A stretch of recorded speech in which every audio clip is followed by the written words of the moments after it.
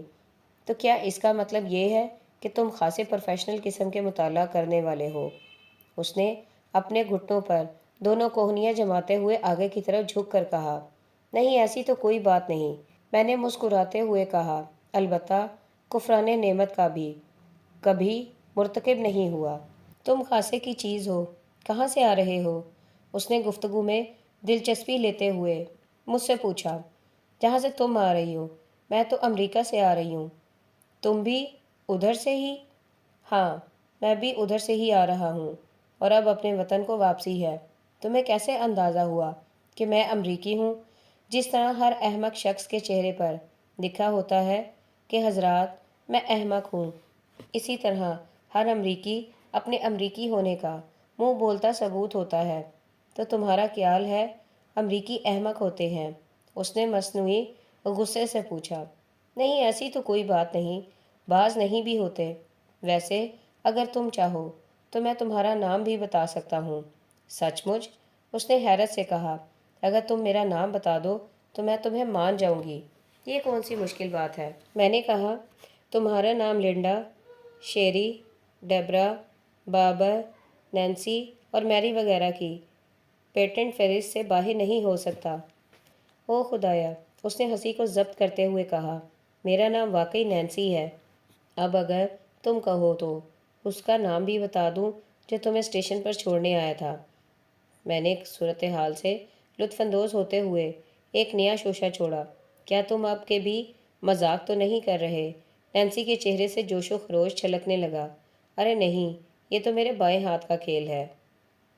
تو پھر جلدی سے اس کا نام بتاؤ، نینسی نے بےتابی سے کہا۔ تو پھر سنو، اس کا نام بی سے شروع ہوتا ہے۔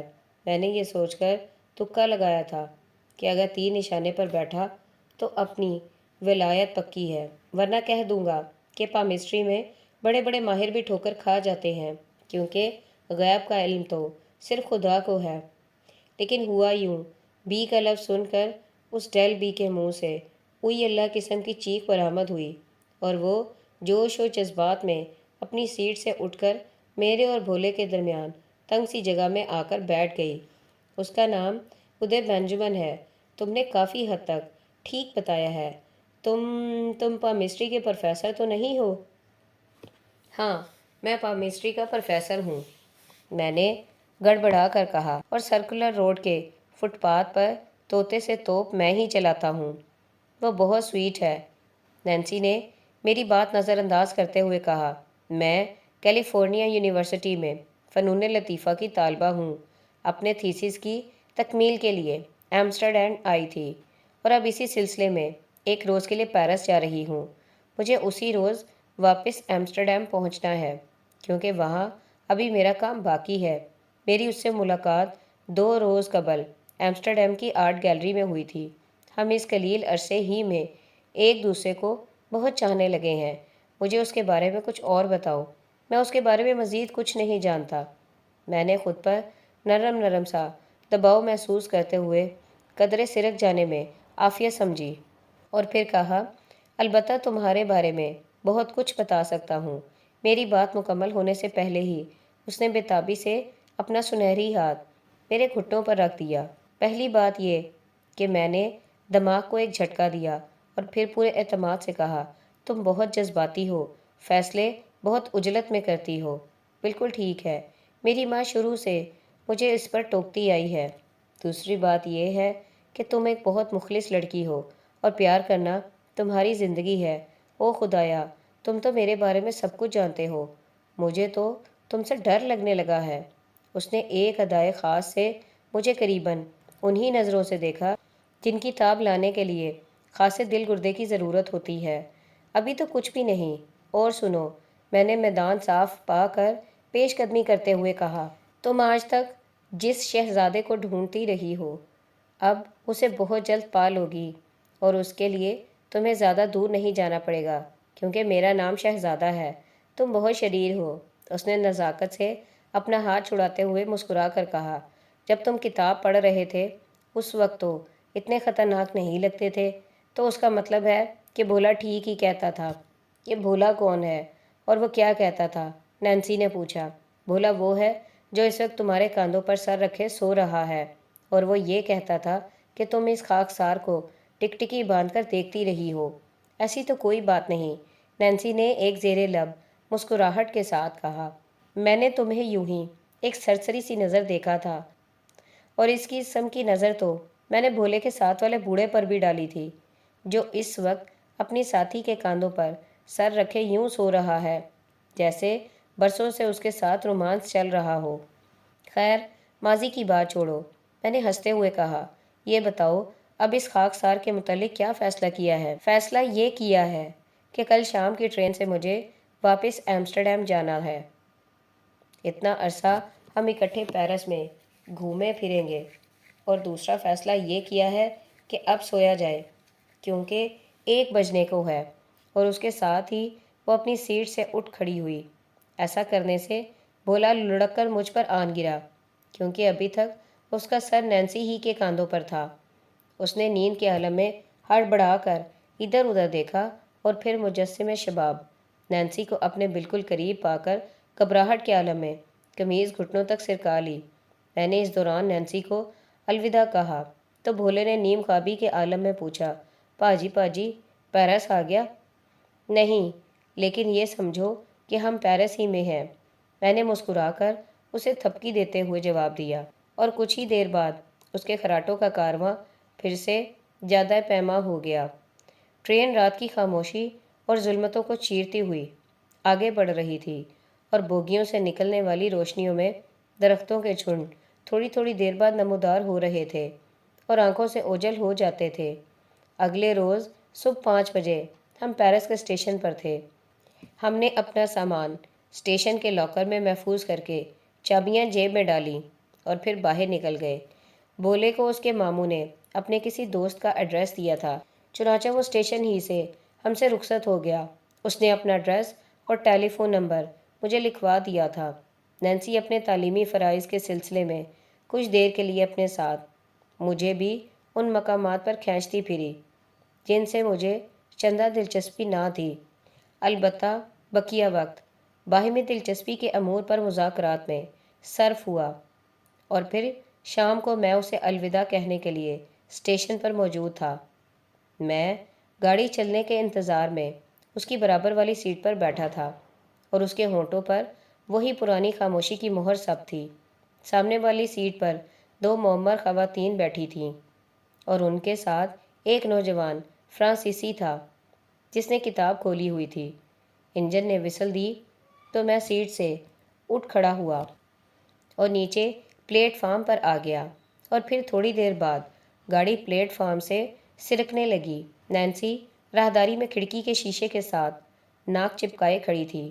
اس کے چہرے پر اداسی کی لکیریں نمایاں تھیں، اور وہ اپنے پرس میں سے رومال نکال کر آنکھوں کو تھپ تھپا رہی تھی۔ میں نے اپنی جیب میں سے رومال نکال کر ہلانا شروع کر دیا، اور پھر رفتہ رفتہ اس کا خوبصورت چہرہ نظروں سے اوجھل ہو گیا۔ اسے الوداع کرتے وقت مجھے یہ سمجھانا یاد نہ رہا کہ ایک تو اس سفر کے دوران رات ہونے پر سامنے والے فرانسیسی نوجوان سے بتی گل کرنے کو نہ کہنا، اور دوسرے پامسٹری کے حوالے سے اس سے میرا نام جاننے کی کوشش نہ کرنا، کہ شیکسپیئر نے کہا تھا، نام میں کیا رکھا ہے۔